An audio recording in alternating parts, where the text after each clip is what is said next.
meu nome é Mariana e eu sou museóloga. A gente vai continuar falando sobre tipologias de acervo. Dessa vez, a gente vai falar sobre um outro acervo que é muito comum, encontrado em praticamente todas as reservas técnicas de todos os museus que vocês vão achar por aí. É a madeira.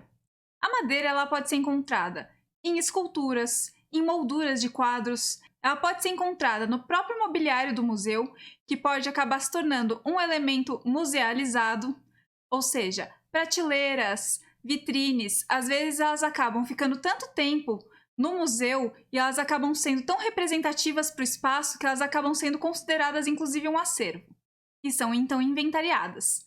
E todos esses elementos de madeira estão sujeitos a pragas. Semana passada a gente falou um pouco das pragas que atingem os papéis. Quando a gente pensa em madeira, não é muito diferente disso. Os principais agentes deteriorativos da madeira vão ser os fungos, que são responsáveis por trazer bolor, por deixar a madeira mais mole e por modificar a coloração dela. Nós temos também os cupins, que nós já falamos um pouco sobre eles, e eles costumam atacar fortemente a madeira. Nós temos também os besouros, que em todas as fases, especialmente a fase larval deles, eles costumam atacar o acervo de madeira. Alguns deles, inclusive, que nem a gente viu no vídeo passado, as brocas, que são bem nojentas. Eles costumam ser atraídos por diferentes tipos de madeira. Pouca gente sabe, mas cupim não é só uma espécie, tem várias espécies de cupim. E existem cupins que são chamados os cupins da madeira seca, que eles vão preferir a madeira que vai estar com uma temperatura mais alta, ela vai ser um pouco mais quente, mas ao mesmo tempo vai estar com uma umidade um pouquinho mais baixa. E nós temos também os cupins de madeira úmida. Eles vão preferir madeiras que estão, por exemplo, dentro da terra. Quando a gente tem uma fundação, alguma coisa assim, que é atacada por cupim, em geral é essa espécie de cupim. E na reserva técnica, se a gente tiver um controle ambiental muito ruim e tiver uma umidade relativa alta, esses são os cupins que vão preferir o acervo. Os danos causados por essa espécie são infinitos. A gente vai ver e vai poder encontrar ao longo da nossa vida muitas madeiras que foram atacadas por cupim. O primeiro sinal que a gente vê é o pozinho que solta dela. Então, quando a gente está numa reserva técnica, a gente sempre deve estar atento aos sinais que o acervo nos dá. A ideia é que a gente faça uma manutenção periódica com bastante frequência e que a gente consiga observar todas as mudanças que acontecem. Se a gente encontra fezes de animais, se a gente encontra asas de insetos, se a gente encontra os pozinhos do cupim, tudo isso vai ser um indicativo de que a gente tem algum tipo de infestação. E a partir desses indicativos, a gente vai tomar diferentes atitudes em relação a elas. Claro que se a gente tiver um controle ambiental adequado, a gente minimiza as chances de que isso aconteça. O ideal é que a gente tenha uma umidade relativa que seja menor do que 60% e que a gente tenha uma temperatura que não ultrapasse muito os 20 graus Celsius quando a gente pensar em madeira. Justamente porque os fungos preferem muito mais ambientes úmidos e eles gostam de uma temperatura quentinha também. O ideal é que a gente deixe o ambiente o mais desagradável possível para eles e o mais agradável possível para o acervo. Eu falei muito para vocês do quanto a luz é prejudicial para os acervos. Bem, isso não é diferente para os acervos em madeira. Quando eu falo de acervos orgânicos, significa que praticamente todos os acervos vão ser atingidos por esses elementos, tanto pelos agentes físicos, quanto os químicos e quanto os biológicos. Quando a gente pensa na interferência da madeira, significa que a luz natural ou a luz fluorescente, principalmente, elas vão acabar modificando a cor da madeira. Se ela não tiver um verniz por cima, a tendência é que ela se modifique, se tornando mais clara. Caso haja um verniz por cima, como já comentado antes, o verniz também reage com a luz. É por isso que é importante que a gente tenha um controle sobre isso. A higienização da madeira ela é mais ou menos simples. Ela deve ser feita com trincha, macia, ou com flanela. A gente não deve usar o espanador de pó. A gente vê algumas instituições museais, a gente vê algumas bibliotecas utilizando ainda espanadores. O espanador ele é um inimigo muito grande para o acervo. Ele acaba não tirando toda a poeira do acervo e acaba espalhando ela por outras peças. Então a tendência é que a gente aumente a sujidade. O ideal é realmente fazer uma limpeza minuciosa com pincel ou com uma flanela seca.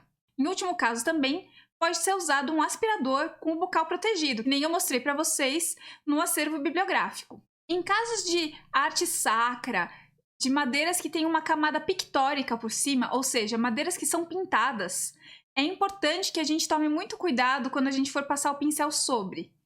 Porque às vezes acontece de haver um descolamento dessa camada de pintura e ela se soltar. Quando isso acontecer, a gente deve interromper a limpeza e deve armazenar os pedaços que foram se soltando da tinta, para posteriormente fazer uma reintegração.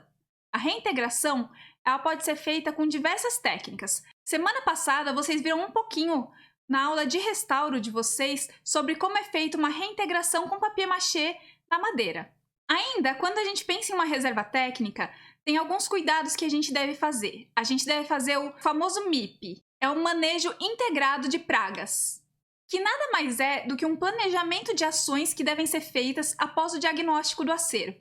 Vocês lembram as fichas que eu disponibilizei de diagnóstico? A gente fez especificamente para fotografia, mas quando a gente pensa em outros objetos de acervo, não é muito diferente. E então a gente vai pensar em ações para inibir as ações das pragas. Isso significa que a gente vai pensar em barreiras físicas nas portas e janelas para evitar a entrada de besouros, baratas, cupins. A gente vai pensar, claro, no já dito muitas vezes, controle ambiental. A gente vai também pensar em ações para caso já exista uma infestação. E é sobre elas que eu vou focar um pouquinho mais hoje. Essas ações que a gente pensa, elas devem ser reavaliadas constantemente. Isso significa o quê? Que a gente vai ter um controle mensal, semanal, e a gente vai fazer uma avaliação de se ele está funcionando ou não, se tem conseguido realmente impedir a entrada de pragas no local, ou se a gente precisa repensar nas estratégias para evitar que isso aconteça. Por isso que é importante a gente fazer esse controle, e é tão importante para o conservador restaurador compreender bastante as ações da conservação preventiva. Eu já falei muito sobre como os produtos químicos eles interferem no acervo e que a gente, quando for limpar a reserva técnica, a gente deve tomar cuidado em não usar desinfetantes com cheiros fortes e uma série de produtos. Então, como que a gente faz o controle de pragas? Sendo que muitas vezes a dedetização se utiliza de produtos químicos muito fortes. Todos esses produtos químicos fortes eles devem ser evitados em reserva técnica, justamente porque as substâncias deles acabam interagindo com o acervo e podem causar danos irreversíveis. É por isso que foram pensadas algumas soluções atóxicas, algumas soluções que são inertes e que vão conseguir eliminar as pragas sem trazer danos ao acervo e ao pessoal que trabalha no museu. Quando a gente vai fazer essa análise do acervo e ver se ele está sofrendo com alguma ação, a gente tem que tomar muito cuidado. Se a gente observar a presença de azinhas, a presença dos pós de cupim, buracos de brocas, a gente deve separar essa peça do restante do acervo para evitar uma contaminação generalizada. Então a gente vai deixar essa peça em quarentena. A gente vai colocá-la em um espaço separado, de preferência em cima de uma superfície branca, e que a gente vai passar uma semana monitorando para ver o que acontece. De repente, o pozinho de cupim que estava lá não era da peça que a gente achou que tivesse, e a gente tirou ela em quarentena, mas na verdade ela está saudável, e é outra peça que tem infestação. O importante é que a gente faça essa avaliação para descobrir exatamente de onde vêm essas causas dessas pragas. Depois disso, a gente vai começar os procedimentos de diagnóstico, e a gente vai descobrir qual é o melhor caminho para ela. Se há uma forma da gente eliminar essas pragas, ou se o estado de deterioração dela já é tão avançado que é praticamente impossível, mesmo após a eliminação da infestação, que ela seja reintegrada ao acervo. E então a gente vai pensar inclusive na possibilidade de descarte. O descarte é um procedimento que gera um pouco de polêmica e muitas vezes gera um pouco de medo, mas eu vou deixar para falar sobre ele melhor em outro vídeo. Nesse vídeo eu quero falar sobre como que a gente trata da infestação caso seja reversível. Atualmente, nós empregamos especialmente duas técnicas. A primeira técnica é o congelamento controlado. O congelamento controlado ele vai funcionar da seguinte forma. Os objetos que foram identificados com a infestação, eles vão ser colocados em plásticos lacrados. Claro que a ideia é que os plásticos, como nós já comentamos muitas vezes, sejam inócuos. Então, a gente vai embalar os objetos nesses plásticos a vácuo e vai colocar dentro de um freezer. É importante que haja um controle da umidade desses objetos também, porque às vezes dentro do freezer a tendência é que a umidade aumente. Por isso que a gente acaba colocando sílica junto quando a gente for fazer esse procedimento.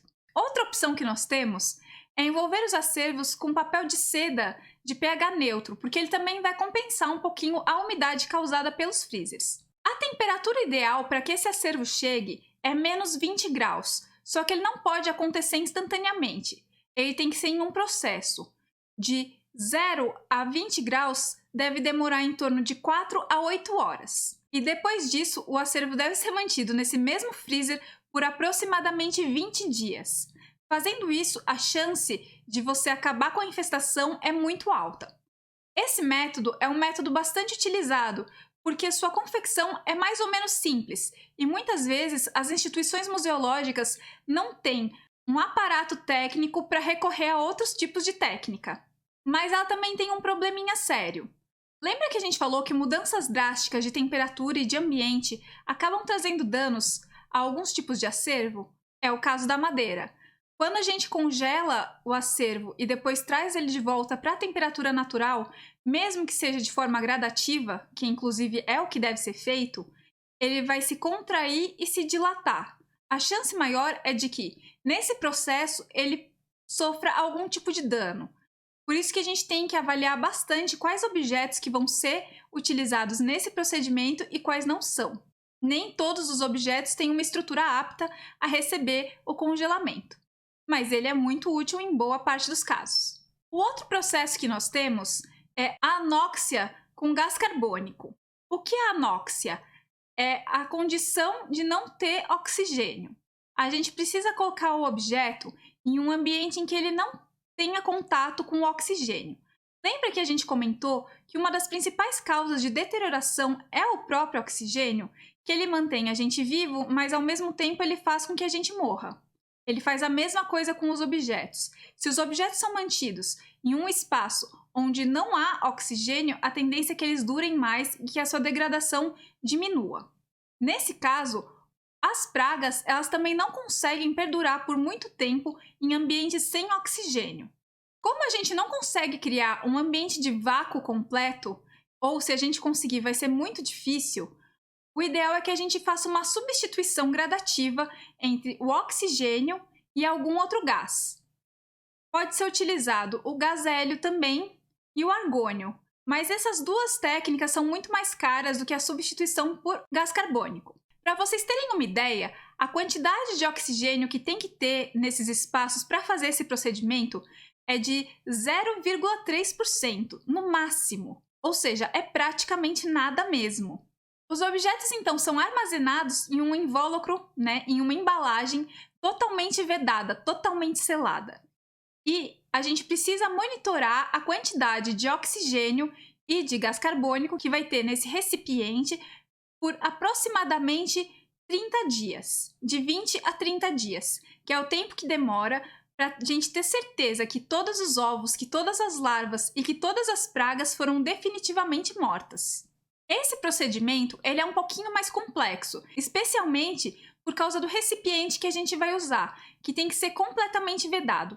Existem algumas experiências que ou acabam utilizando essa substituição, mas em um recipiente inadequado e acabam não funcionando e as infestações voltam depois, ou que acabam deixando por menos tempo que o necessário. Já tiveram experiências que deixaram entre 5 e 8 dias e logo depois as infestações voltaram completamente. Isso porque os ovinhos e as larvas não foram eliminados. Essa técnica vai exigir que a gente faça um controle constante das quantidades de oxigênio e acaba realmente necessitando um atendimento especializado muito maior. A outra técnica ela é muito mais acessível, por isso que é amplamente difundida. Então é isso. A ideia desse vídeo, que foi um pouquinho mais teórico do que os outros, e a gente não vai conseguir fazer o experimento de colocar os objetos em um invólucro fechado, porque é muito difícil a gente fazer isso nas nossas casas, é explicar o que a gente faz depois que uma infestação já acontece. Porque a gente conversou muito em como prevenir que ela aconteça, mas é importante que a gente tenha conhecimentos dos dois procedimentos, como impedir e como tratar. Espero que vocês tenham gostado. Até semana que vem. Tchau, tchau!